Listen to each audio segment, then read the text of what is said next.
So here's the great news. If you're someone that's sitting on 150 GCI, you were like him. You were exactly like him. Today, he wrote 2.3 million. Hi everyone, it's Tom Panos. I've got with me Michael Coombs.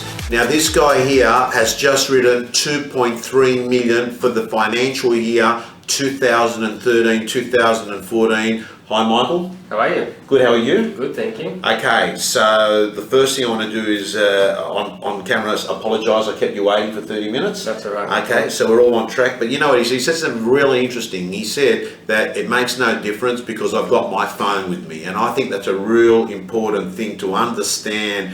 When you've got your mobile with you, you are at work, whether you're in the office, in a car, at a cafe. That's one of the great things about real estate. But I want to start off with Michael. Just before he came on camera, you just said something interesting. You were at 150 GCI. Then First started 150. So here's the great news. If you're someone that's sitting on 150 GCI, you were like him. You were exactly like him. Today, he wrote 2.3 million. How many years later is that? 5 years later. 5 years later. So what did it go? It went 150 to what? Pretty much doubled every year. So it went 150 to 300 to 600 to 1.2 and then 2.3. Okay. So nice, sustainable growth, every year going up. At that rate, you want to have a like, what do you want to do? 2.5, 2.6 or 3? I guess we'll have to see what Peter Chauncey did, as well, and a few other operators. And I caught up with one of my trainers the other day, and we're aiming for 3, and they're sort of trying to set it higher now. So 3.5 is the stretch. 3.5. Yeah, and 3 would be sort of the minimum I'm aiming for. Okay, and Peter Chauncey did 3.5 or thereabouts, didn't he? I think so, yeah. Okay, so can we have your background to real estate? How old are you? 36. Okay. The 1 minute summary, you got into real estate, you did your HSC? I did my HSC, then I did landscaping for a while. I got offered a job with David Howe, who's probably one of the most humble and best agents in McGrath, in my opinion. I worked with him for 2 or 3 years, left the industry for a while, came back and worked with a little boutique agency in Mossman. And then I went back to McGrath about a bit over 5 years ago. So that's sort of my background. Okay, and you're at McGrath in Mossman? In Mossman, yeah. Okay, let me ask, what does your current team look like? Like, how many PAs have you got and what do they do? Yeah, I've got a pretty great team around me. I think that's the key thing as well. I've in the past had some great staff, which has been amazing, and now I think I've got the team to take it to the next level. I've got 3. I've got a lovely lady, Megan Moore, who's been with me for over a year. She does all the admin, all the marketing, spends most of the time in the office, helps out with opens. I have John Melville, who's my young guru, who I think will be a great agent over time, and he's on the phone doing a lot of the prospecting, generating business for us, doing a lot of the callbacks. And then I have Angela Kaluris, who has just joined me. She's amazing too. She comes into all my listing presentations. I find it's good having a male-female.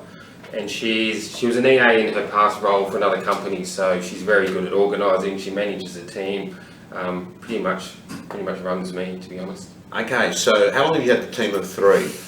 I've had a team of 3 for a bit, about sort of with different staff for about 1.5 to 2 years, and I've had the team now, 4 including me, for just under a year.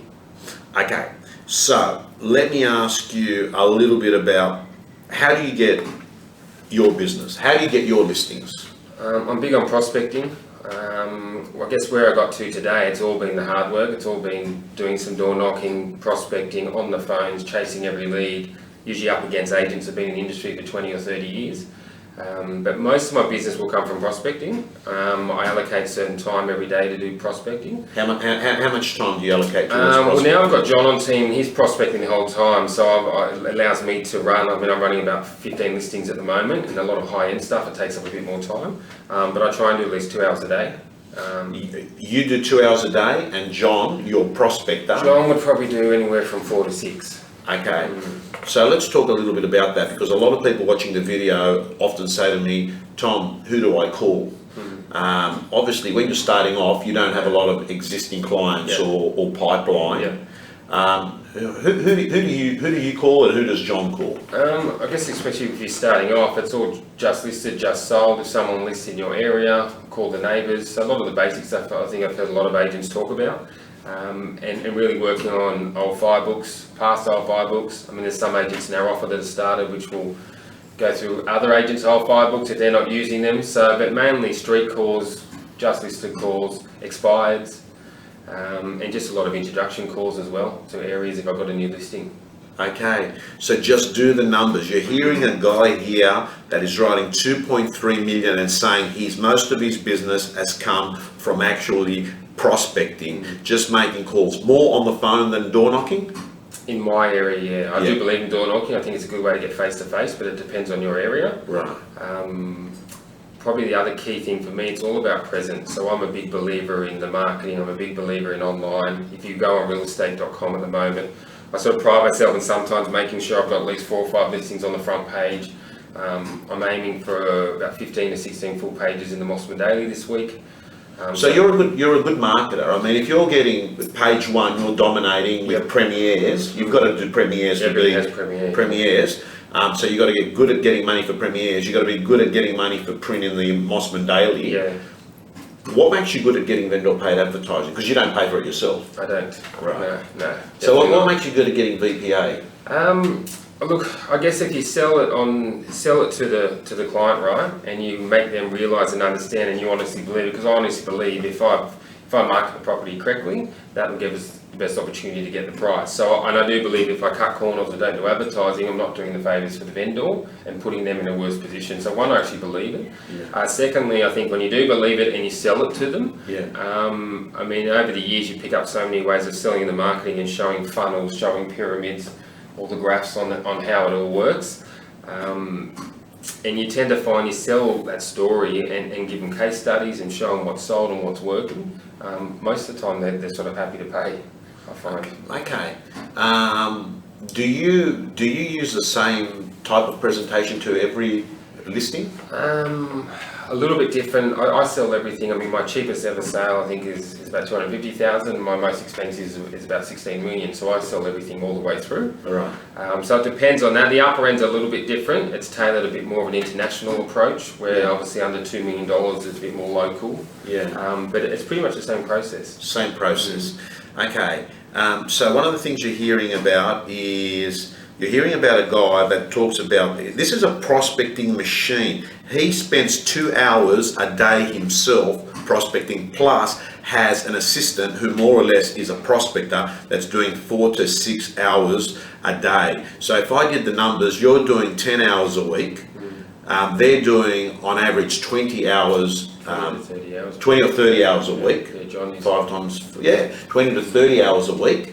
So, I mean, there's a lot of real estate agents here that are watching this at the moment that might not even be doing 3 hours of prospecting a week. And what we're saying is you run 10, 15 listings at a particular time? I do, yeah. It's busier now, especially in my area. But at the moment, I'm running about 15 listings. Okay.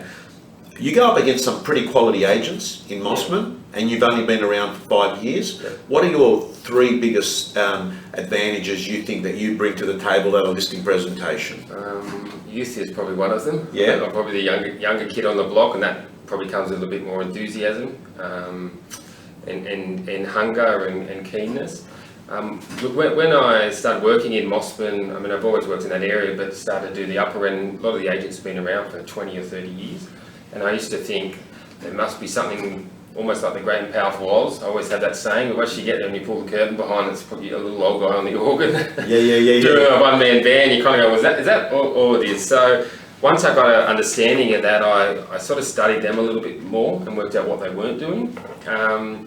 For me, it's really service. This day and age, people are on the phone, they call you, they want a response. It's all about service. So when I'm up against, I guess, a couple of other agents are probably a bit more complacent, I make sure everything I do from start to finish is really servicing, and so by the time I go to the appraisal to them making the decision, I probably made about 5 contact points with them. Right. As soon as the pre-list kit is, as soon as they call us, we drop a pre-list kit within a couple of hours, and I use the new videos. I think they're amazing. We're lucky to have them at McGrath, the McGrath magazine, the video.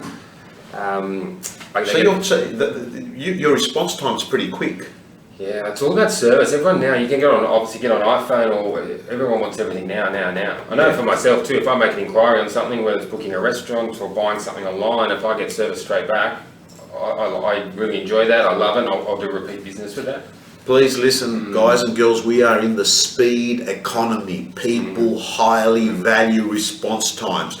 Everyone wants the fast, shorter version of everything. They're being trained from other industries that's the way that good business is done. And what we're saying here, Michael is saying that he is so good that they can't ignore him, and that's how he is able to overcome agents that have got history.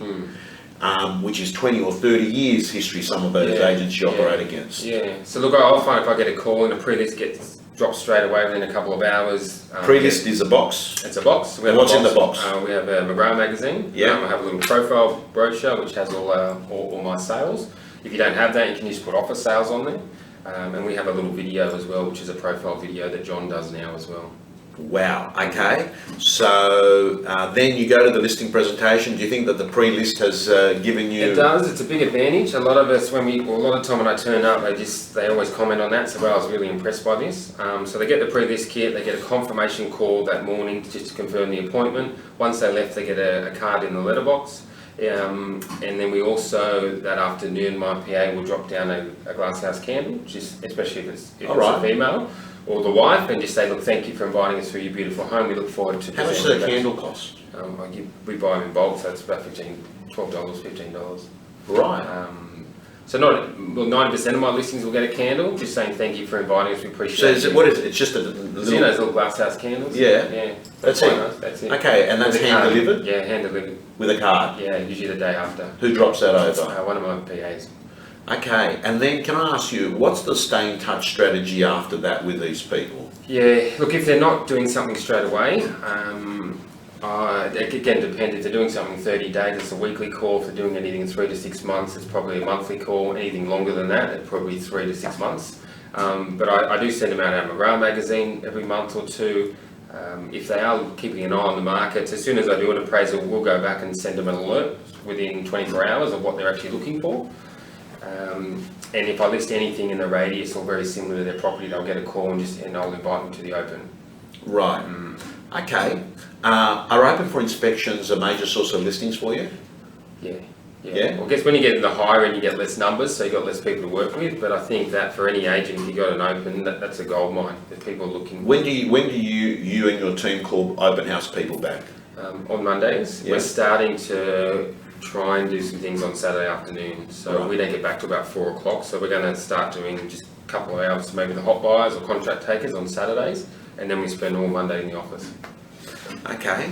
I want to ask you, Michael, I mean, this is an inspiring story because I don't know what your history is. I don't know where you come from because that doesn't really matter. It's where you're heading. And this guy has shown you a trail of going from 150 to 2.3 million. I want to ask you, Michael, what are the 3 biggest tips that you can give to the viewers that are watching to take their business to the next level? Number one would definitely be have a great team around you. Surround yourself by people that So you're the team that you hire, Yep. plus people that you... Team that you hire, and you want to associate yourself with an agent that's got the same mindset and going somewhere. It's easy to, I guess, there's some amazing agents in the industry, but there's also quite a few that probably aren't going 100 miles an hour and are very complacent. So do you associate yourself with the good ones? I do. I try to. Obviously, if I, like, for example, Peter Chauncey, Piers Van Hamburg, Ben Collier, They're all top 10. Top 10, and if I ever need anything, they would have a coffee with me straight away. They're great guys. I try and speak to them and see what they're doing. Sit down with Pete and say, well, how did you write 3 million? What do I need to do? Like, that's come back to me now, focusing more on my numbers rather than my GCI. So it's all about surrounding yourself by people that are successful. Okay. But a great team or a support team. I mean, my 3 staff are amazing. I'm pretty lucky to have them. We enjoy ourselves. They're committed to the job. They do work hard, but it's important too that we all enjoy ourselves at the same time and have a bit of balance in life. Okay, a couple of things that, Michael, I just want to touch on there.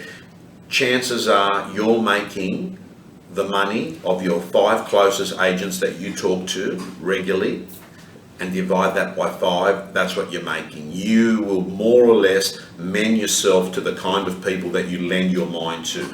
And what Michael is saying is he's going off to other performers that are writing 3 million, 2.5 million, and sort of hanging out, asking them questions, learning from them, because you're going to learn a lot more from someone that's writing more business than someone that's writing no business. You're going to play better tennis if you're playing someone better than you, right? Correct. There's a good learning there. I want to. So you talk about surrounding yourself with good people, having a great team. Other things? Probably one of the other things too is it's really changed for me the last 2 years is just not making excuses, not blaming the market, not blaming vendors wanting not pay marketing or commission. I think it's all just no excuses. If you really want it, you'll achieve it. And it's more if there's an issue or there's a problem, you don't complain about it. You work out, well, what do I need to do? At the moment in Mossman, the market has slowed for a little bit in the upper end, and probably the last few weeks I've been going, okay, well the market's slowing, it's just the way it is. And I sat down with Casey Michael, one of our trainers, a few days ago, and just completely changed my mindset. Said, look, don't let the market control you, you need to control the market. And we pushed a lot of properties in the upper end into auctions, we had price reductions, we pushed more marketing, and within probably 5 or 6 days, all these properties have been a little bit slow. Most of them have contracts out on. I'm exchanging on one in the next couple of days at 4.6, which I got offer and accepted yesterday. So it's really, don't make excuses. You need to just put plans in place to get results, or put plans in place to improve you as an agent. Okay, if you're watching, please listen very carefully, and you know this is the truth. If you want something, you find a way. If you don't, you find an excuse, full stop. And what Michael is saying is he got clear about eliminating excuses. Correct. And get clear about what you want. Are you goal driven? I'm goal driven, yeah. So what, yeah. I never used to be, but I guess, and I've even heard you say, Tom, that you don't really know where you're going if you don't have a plan. Yeah. So you've got a plan. I've got a plan. I've got goals. I'm a big believer. I spend probably about 10 or 15 minutes a day. A couple of things, I sort of stop and have a little bit of gratitude, what I'm grateful for, and also what I want out of the day. So I'll plan some daily goals. I've got some weekly goals, obviously, and I've got my big goals as well. And I do review. I've got a little goal book. Actually, my team's all got the goal books now as well. Right. And we've got, you buy it at the news agency, it's just got goals and monthly goals, and we've just written down some personal goals and business goals, and I take that in my car. So I'm never feeling a little bit flat. I open it up, read what my goals are. One of the goals was to have a beautiful honeymoon, which I'm doing it. I'm doing New York, Paris and Italy with my wife at the end of the year. I'm trying to get a little charity going and a fundraiser to open up an orphanage in Fiji, which is just something I've been dreaming about for years. So there, you look at them on a daily basis, and you kind of have a purpose every day. And every time I'm flat, I look at the goal book and just sort of reminds me what I want. Takeaway point, go buy one. Today's the day. If you watch this video and it's 10 o'clock at night, all right, you've got an excuse, you can do it tomorrow, right? But otherwise, if you're watching this now, go buy a goal book. I'm not saying writing things down is going to mean they're going to happen, but writing things down and looking at them is your advertising to yourself, a preview of your life's coming highlights, and that's a good thing, because sometimes you forget, why am I doing all of this, you know? And I reckon that what happens, Michael, is when you look at it, it reminds you of why you started in the first place. Correct. You know? Correct. On day one in real estate, what advice would you be giving Michael Coombs now that you've had this good run? I'd probably be saying believe in yourself and back yourself 100%. So probably times in my career where I've been a little bit slow, it's probably because of its lack of confidence, lack of belief. And that kind of, when you do that, you kind of have lack of drive. So I think it would just be believe in yourself and everything you want to do, back yourself 100%.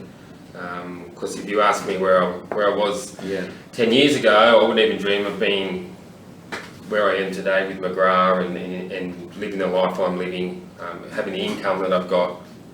It's a dream run, isn't it? Dream. The guy that was landscaping, that did very average at final year at school. Yeah, I was a bit more of a social person rather than the smart person at school. But you're using these social skills today to help buyers and sellers come together and provide a good living for a good team of 3 people that work for you, and be one of Australia's top real estate agents at the level that you're writing. You've got to be grateful, eh? Very grateful, very grateful. And as I said, every morning I'll drive by, I'm grateful because I live right down in Manly Beach, so I drive along. If it's a beautiful sunrise, I'll stop and just take it in for a moment. I think having gratitude and having goals and believing in yourself is probably the key. Well, it's very, very refreshing to know that 100% you can be successful in real estate, be healthy, be happy. You're ticking all the boxes, mate. Yeah, health is important. That's another thing. I'm up early. I'm up at 5 o'clock. 5 o'clock, I know you love the 5 a.m. club, yeah. so I'm up at 5. I'm at the gym, I'm surfing, I'm swimming, I eat very healthy. So you're health conscious. Very health conscious. Like a Sunday for me will be a morning jog, an ocean swim, or a swim down the beach. I mean, I'm always eating my vegetables and greens and my juices. Guys and girls, you're going to hear a lot more of Michael Coombs, because this guy here is going fast and he's going places. Young, good looking, happy, grateful. Lovely to have you here. Thank you, Tom. A pleasure. I appreciate it. Thank you. Cheers.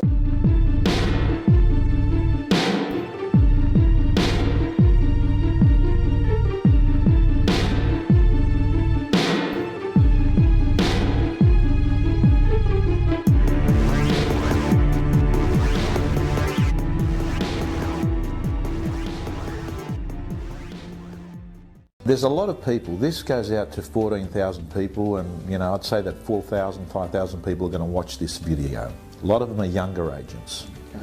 Okay? What advice would you give to these younger agents? If David Hyland was meeting David Hyland at age 21 today, what advice would you give yourself about real estate and what to do to have a flying start to be successful?